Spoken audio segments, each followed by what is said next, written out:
Telugu Desam party రాష్ట్ర BC విభాగం సాధికారక కన్వీనర్ల ఆధ్వర్యంలో రేపు 5వ తారీఖున ఈ నెల 5వ తారీఖున జైహో బీసీ రాష్ట్ర సదస్సు మంగళగిరి నియోజకవర్గం నాగార్జున యూనివర్సిటీ ఎదురు ప్రాంగణంలో జరుగుతుంది. ముఖ్యంగా రాష్ట్ర వ్యాప్తంగా జరిగిన జైహో బీసీలు మండల స్థాయి బీసీలలో బీసీ వర్గాల ప్రముఖుల చేత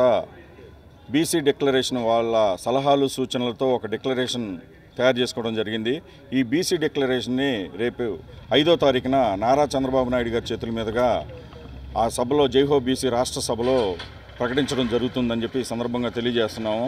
ఈ 5 ఏళ్లలో బీసీలకు జరిగిన అన్యాయం దాదాపు 10% రిజర్వేషన్ను ఈ జగన్మోహన్ రెడ్డి తీసేసి దాదాపు 16,800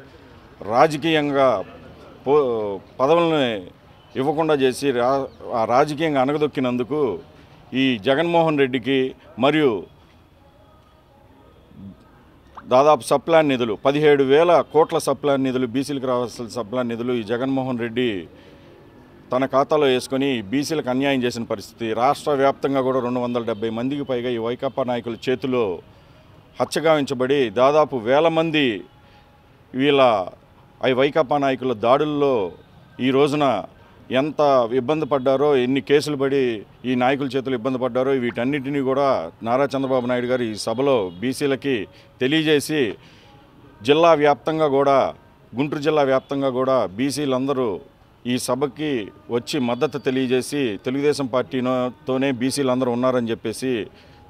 ఇది విజయవంతం చేయమని ఈ సందర్భంగా తెలియజేసుకుంటున్నాం.